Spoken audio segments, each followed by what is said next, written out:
사진 한 장을 보고 말씀을 함께 나누겠습니다. 저 사진이 무슨 사진일까요?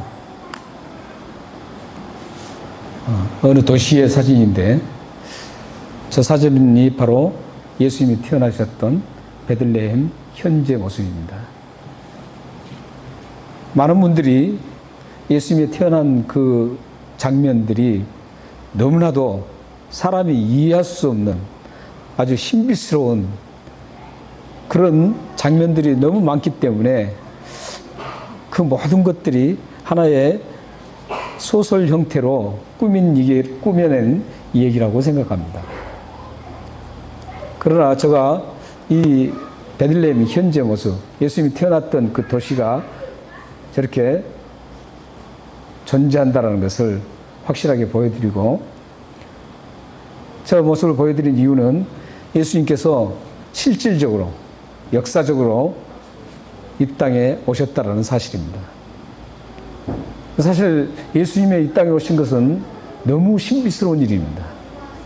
그래서 인간이 이해할 수 없는 그런 사건입니다.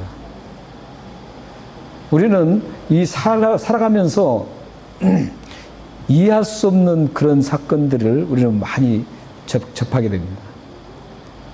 도저히 사람의 생각으로는 이해할 수 없는 일들이 많이 벌어지고 있습니다. 뿐만 아니라 이 우주를 다 봐도 도저히 이해할 수 없습니다. 아무리 과학이 발달되고 문명이 발달되더라도 이 우주에 그 펼쳐져 있는 그 모든 것들을 이해하지 못합니다. 우리는 우리 속에서 일어나는, 우리 삶 속에서 일어나는 것도 이해하지 못합니다. 왜냐하면 이런 일이 어떻게 일어날 수 있느냐, 이렇게 이해했습니다. 자그마한 것도 사실은 이해할 수 없습니다. 왜냐하면 일어나기 전에는 모릅니다. 경험을 통해서 우리는 그것을 이해할 수 있는데, 예수 그리스도의 탄생은 이 세상에 단 한 번도 경험되지 않았던 사건이기 때문에 이해할 수가 없습니다. 그래서 이 사진을 보여드릴 목적은 이해할 수 없는 그 엄청난 사건이 실질적으로, 역사적인 사건으로 확실하게 이루어졌다는 것을 여러분들에게 보여드리기 위해서 지금 현재 베들레헴 모습을 보여드렸습니다. 오늘 본문 속에는 이 베들레헴에서 일어나는 그 사건을 지금 얘기하고 있습니다. 목자들이 한밤중에 양을 치고 있었습니다. 양을 지키고 있었습니다. 그런데 갑자기 하늘에서 엄청난 영광의 빛이 그 목자들을 두루 비치고, 그곳에서 천사가 나타나서 천사가 말을 합니다.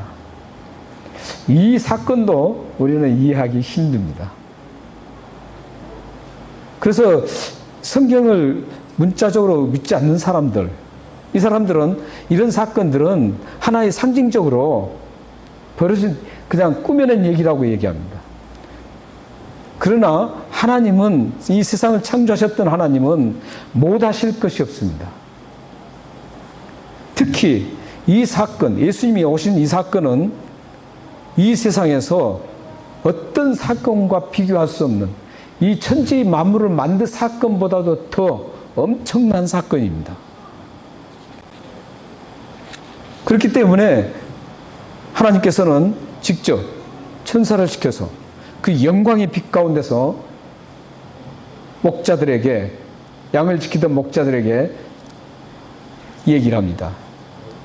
그 얘기가 전하는 그 얘기가 뭐냐면,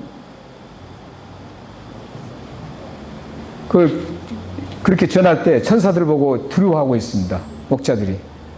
그럴 때 두려워하지 말라 하면서 얘기했던 그 목자들의 얘기가, 내가 온 백성에게 미칠 큰 기쁨의 좋은 소식을 말하겠다, 이럽니다. 그러니까 목자들에게 지금 이 천사가 이 세상에 온 백성에게 영향을 주는 가장 큰 기쁨의 좋은 소식을 전해주겠다는 겁니다. 여기서 지금 온 백성이라는 것은 이스라엘 백성만을 이야기하는 거 아닙니다. 여기서 온 백성은 상처를 입은 사람이나 상처를 입지 않는 사람이나 가난한 사람이나 부한 사람이나 또한 유색인종이나 무색인종이나 병든 분이나 병들지 않는 분, 건강한 분이나 이 세상의 모든 인류 전체를 이야기하고 있습니다.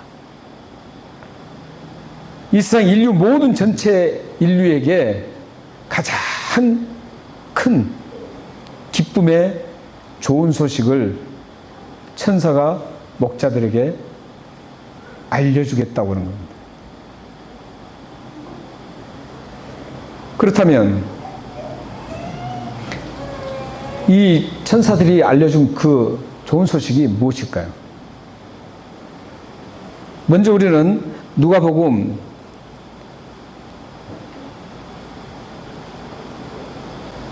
2장 11절에 12절 말씀에 보면 그 가장 기쁜 소식이 뭔지를 우리가 알 수가 있습니다. 함께 읽겠습니다. 11절, 12절 함께 읽겠습니다. 자, 시작. 오늘 다윗의 동네에 너희를 위하여 구주가 나셨으니 곧 그리스도 주시니라. 너희가 가서 강보에 쌓인 구유에 있는 아기를 보리니 이것이 너희에게 표적이니라 하더니 오늘 다윗의 동네에 너희를 위하여 구주가 나셨으니 곧 그리스도 주시니라 이렇게 합니다. 다윗의 동네에서 태어난다는 것이죠. 그러니까 가장 좋은 소식, 가장 큰 기쁨의 좋은 소식을 어느 곳에서 발생되느냐 이거죠. 그게 다윗의 동네라는 겁니다. 이 다윗의 동네가 어디냐면 바로 아까 보여드린 사진 베들레헴입니다.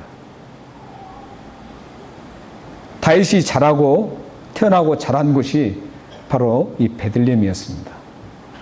그래서 다윗의 동네, 그 초라한 동네에 사실 이 베들레헴이라는 곳은 그때 당시에 그 도시에서 캐피탈 시티였습니다.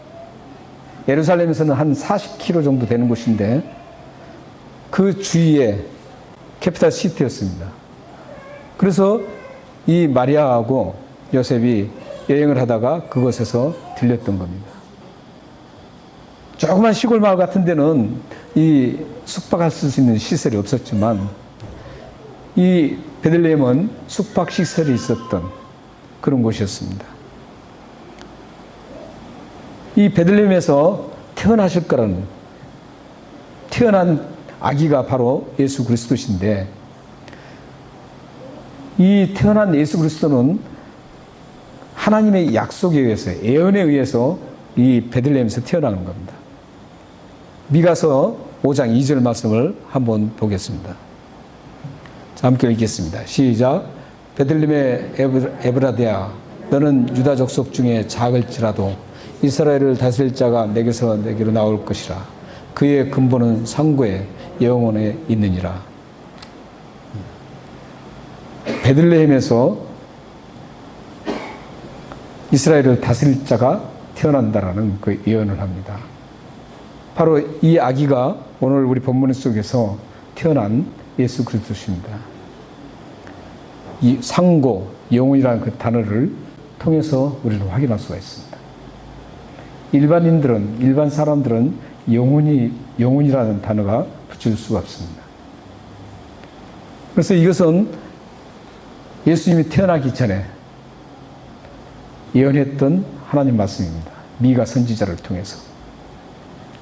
미가 선지자를 통해서 예수님께서 어디에서 정확하게 태어날 것인지를 저렇게 확실하게 예언을 했습니다. 그래서 11절에 오늘 다윗의 동네에 너희를 위하여 구주가 나셨으니 곧 그리스도 주시라는 것이죠.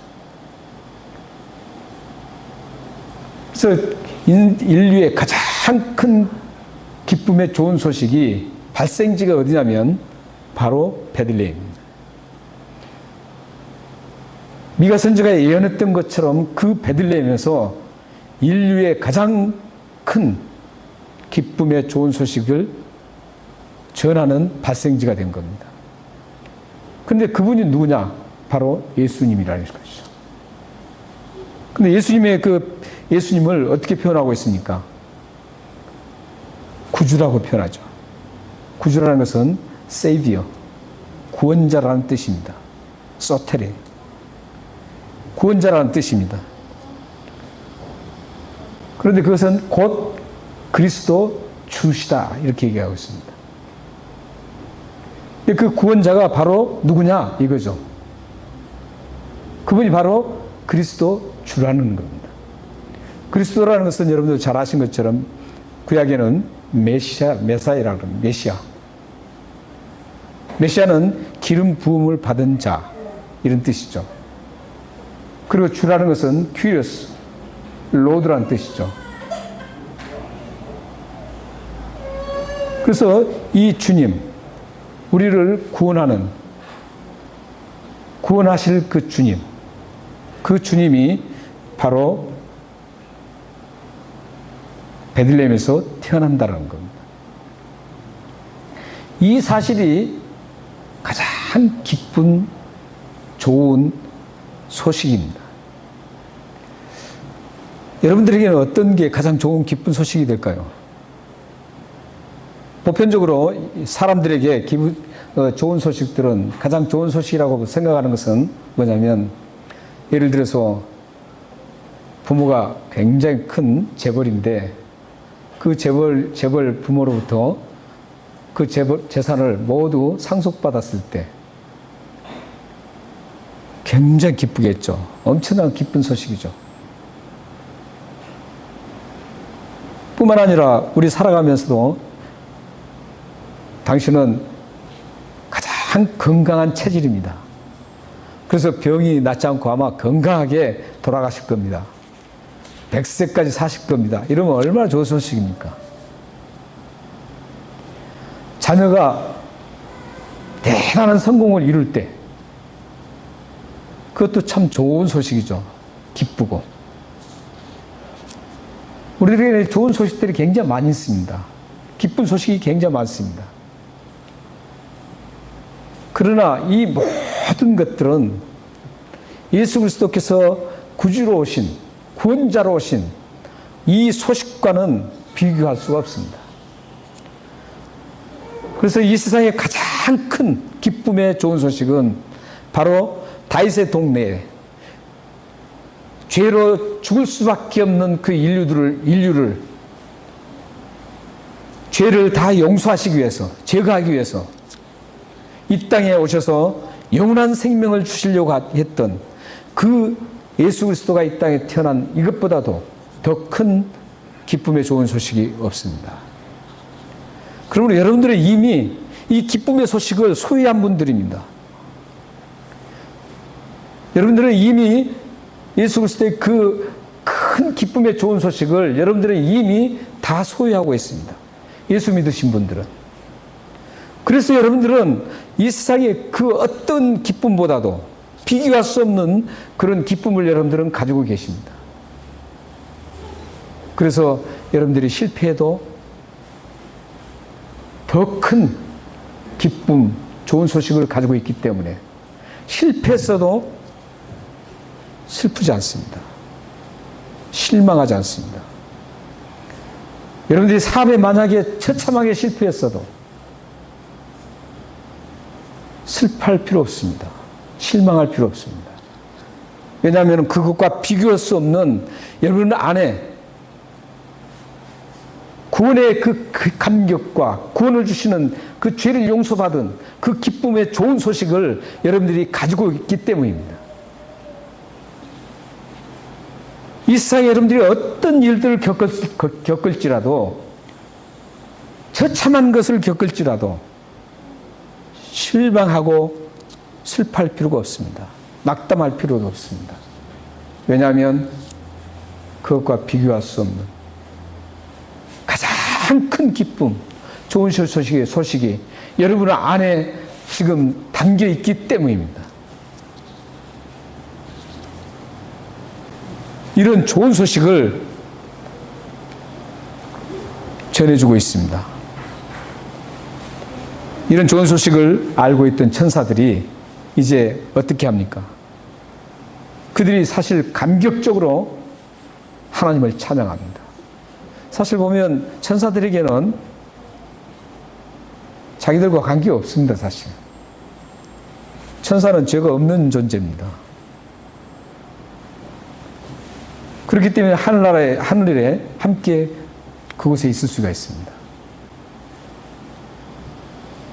예수님처럼 이 땅에 천사가 내려와도 천사 자체는 죄가 없는 존재입니다.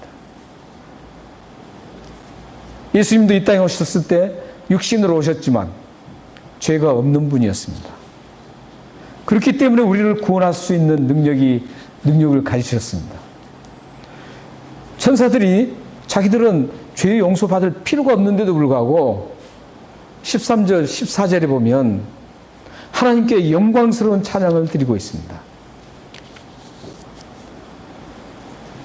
그런데 우리는 이 천사들의 찬양을 우리가 보기 전에 한 가지 이해할 수 없는 부분이 있습니다. 사실 이 굉장히 우리가 기쁜 소식이라 그러죠. 큰 기쁨의 좋은 소식인데 이 기쁨의 좋은 소식이 갓난아기가 태어났는데 그게 얼마만큼 기쁜 소식입니까? 좋은 소식입니까? 예를 들어서 이 갓난아기가 구원해 주시는 그 구원자가 아니고 단순한 하나의 태어난 일반적인 아기라면 별 큰 기쁨의 좋은 소식이 될 수가 없죠. 예를 들어서 그 가정은 기쁜 소식이 될 수 있죠. 좀 더 나가서 그 동네 잔치도 할 수 있겠죠. 기뻐서 새로운 아기가 태어났으니까. 그래서 우리가 백일잔치도 하고 돌잔치 하는 거 아닙니까? 그렇게 좋으니까 할 수 있어요. 더 좀 우리가 좀 이해를 한다면 그 국가적으로도 만약에 그 아이가 왕이 된다면 그 나라의 왕의 후손이라면 전 국가가 함께 기쁘고 좋은 소식이라고 하겠죠. 그런데 여기에서 지금 기쁜 소식이 온 인류라는 겁니다. 온 백성이라는 겁니다. 이 온 백성은 아까 저는 단순하게 어떤 분류대로 말씀드렸지만 대단한 의미입니다. 어떤 의미냐면 과거에 있었던 사람들, 현재 살고 있는 사람, 미래에 태어날 사람, 이 모든 사람들을 다 통틀어서 하는 말씀이 바로 온 백성입니다.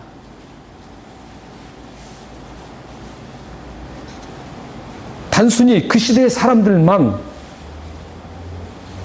온 백성이 아니라 과거에 이미 이 세상을 떠난 사람들, 현재 살고 있는 사람들, 앞으로 태어날 사람들, 이 모든 사람들 다 아울러서 그 사람들을 모두를 온 백성이라고 합니다. 이 온 백성들에게 기쁨의 좋은 소식을 전해준다는 겁니다.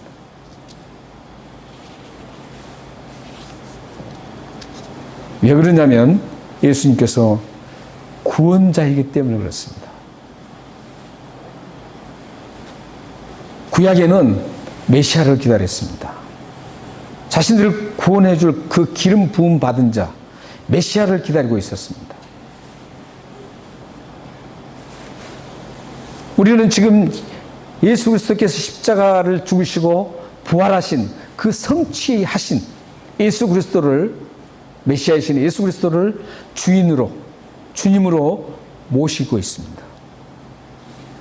앞으로 태어날 아이들도 모든 인류가 구원을 성취하신 그 예수 그리스도를 이제 구주로 모십니다. 이 예수 그리스도께서 우리의 모든 죄를 용서해 주시기 때문에, 그리고 죄를 제거해서 우리를 영원한 하나님 나라에 영원한 생명, 영원한 구원을 주시기 위해서 예수님께서 태어나셨기 때문에 가장 큰 기쁨의 좋은 소식이라는 겁니다. 그래서 이 기쁨의 좋은 소식은 과거의 사람들, 메시아를 기다렸던 사람들에게, 또한 메시아께서 그 당시에 십자가에 죽으신 것을 보면서 부활하신 예수를 보면서 그들이 참 메시아였구나 인정했던 분들, 우리처럼 그것을 보지 못했지만, 앞으로 태어날 사람도 마찬가지죠. 보지를 못했지만 이미 확실하게 이루어진 구원의 그 모든 계획이 확실하게 십자가에서 부활 사건을 통해서 이루어진 그 사건을 통해서 우리가 그걸 알고 믿은 우리들, 이 모든 사람들에게는 기쁨의 좋은 소식이라는 겁니다. 그래서 이제 이 사실을 알고 있던 천사가 이제 천군 천사들이 하나님을 영광스럽게 찬양을 하고 있습니다. 13절, 14절 한번 같이 읽겠습니다. 자, 시작. 호련히 수많은 천군이 그 천사들과 함께 하나님을 찬송하며 이르되 지극히 높은 곳에서는 하나님께 영광이요 땅에서는 하나님이 기뻐하시는 사람들 중에 평화로다 하니라. 14절 말씀 보시면 하늘과 땅 두 군데서 지금 찬송이 이루어지고 있습니다. 두 군데를 향해서 찬송이 이루어지는데 지극히 높은 곳에 계시는 하나님께는 영광이, 그리고 땅에서는 하나님이 기뻐하시는 사람들 중에 평화라 그럽니다. 우리는 이 땅에서 평화를 누리는 사람들이 어떤 사람인가를 한번 보셔야 됩니다. 땅에서 평화를 누리는 사람이 어떤 사람들입니까? 하나님이 기뻐하신 사람들입니다.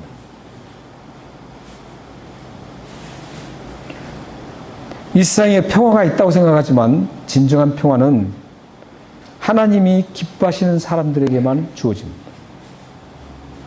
평강과 평화는 누구에게도 다 주어진 게 아닙니다. 하나님께서 기뻐하시는 사람, 그러면 하나님께서 기뻐하시는 사람은 누굽니까?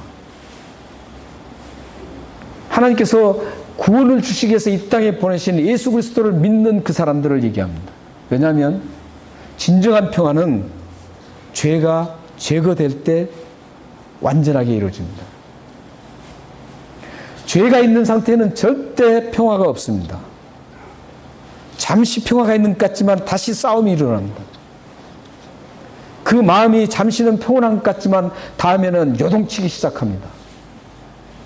우리들은 그 사실들을 항상 경험하고 있습니다. 우리의 일어나는 감정들, 우리 일어나는 환경들, 그걸 얘기하는 거 아닙니다. 우리의 감정과 우리의 환경은 언젠가 달라집니다. 잠시 평안하다가 다시 소용돌이치는 그 거센 물결에 우리는 속수무책 쓰러집니다. 무너집니다. 여기에서 진정한 평화는 죄를 제거받은 사람들, 하나님과의 관계가 막힌 담이 허물어지고 하나님과의 관계가 이루어진 사람들, 하나님께서 죄를 용서했다라고 인정한 사람들, 이 사람들에게는 진정한 평안이 있습니다. 그러니까 여러분들은 지금 나는 평화가 없다 이렇게 생각하겠지만, 정말 예수를 믿으신 분들은 우리를 구원하시고 죄를 용서해 주셔서 우리가 영원한 생명을 얻었다고, 영원한 구원을 얻었다고 생각하시는 분들은 그 마음속에 뿐만 아니라 그 평화는 누구도 끊을 수 없고 누구도 그것을 가져갈 수도 없습니다. 그 평화는 여러분들에게 항상 영원토록 여러분 안에 있습니다. 우리는 그런데 겉에 드러나는 평화에 완전히 노란합니다. 우리에게 정말 심겨져 있는, 우리 안에 이미 성취된 그 평화를 여러분들은 확실하게 붙잡고 믿고 가야 하는 겁니다. 그래야만 이 세상에서 속는 그런 평화에 속지 않습니다. 이 세상의 정치 노름에 속지 않습니다. 이 세상의 어떤 물질적인 것에 속지 않습니다. 이 세상의 관계 속에서 일어나는 그런 것도 속지 않습니다. 물질이 많아도, 물질이 적어도 항상 여러분 안에는 하나님과 관계 속에서 평안이 있습니다. 여러분이 느끼지 못해도 그것은 여전히 존재하고 있습니다. 그게 바로 믿음입니다. 그래서 믿음으로 여러분들이 그 모든 것들을 나는 하나님으로부터 예수 그리스도가 이 땅에 오셔서 나의 죄를 다 용서해 주셨기 때문에 나는 이제 하나님의 사람이다. 그래서 하나님과의 나의 관계는 평화가 이루어졌고 그 근본적인 평화가 이루어졌기 때문에 어떤 곳에서도 나는 이제 평화의 사람이라는 것을 여러분들이 믿는다면 여러분들이 있고 없고를 떠나서 평안할 수 있습니다. 어떤 이 세상의 정치의 어떤 소용돌이, 경제의 소용돌이 속에서도 여러분들은 언제나 초연하게 평안할 수 있습니다. 이게 바로 우리 그리스도인들의 다른 점입니다. 이게 바로 우리 크리스천들의 다른 점입니다. 크리스천이 돼서 어떤 외부적인 평화가 아닌 곳에 휩쓸려서 평화를 잃어버린다면 되겠습니까? 예수님께서 우리에게 진정한 평화를 주시기 위해서 이 땅에 오신 겁니다. 마지막으로 우리 로마서 10장 9절에서 13절 읽고 말씀을 마치겠습니다. 자, 시작. 내가 만일 내 입으로 예수를 주로 시인하며 또 하나님께서 그를 죽은 자 가운데서 살리신 것을 내 마음에 믿으면 구원을 받으리라. 사람이 마음으로 믿어 의에 이르고 입으로 시인하여 구원에 이르니라. 성경이 이르되 누구든지 그를 믿는 자는 부끄러움을 당하지 아니하리라. 유대인이나 헬라인이나 차별이 없음이라. 한 분이신 주께서 모든 사람의 주가 되시되 그를 부르는 모든 사람에게 부여하시도다. 누구든지 주의 이름을 부르는 자는 구원을 받으리라. 로마서에 있는 말씀처럼 예수 그리스도를 주님으로 모시고 사는 여러분들은 확실하게 분명하게 구원을 받으셨습니다. 구원을 받으신 분들에게는 진정한 하나님이 기뻐하시는 사람들이기 때문에 평화가 이루어집니다. 이 평안을 여러분들의 가짜 평안에 속지 마시고 진정한 평안을 가진 여러분들이 가짜 평안을 물리치며 살아가시는 축복의 삶이 되기를 축원합니다. 기도하겠습니다. 살아계신 하나님,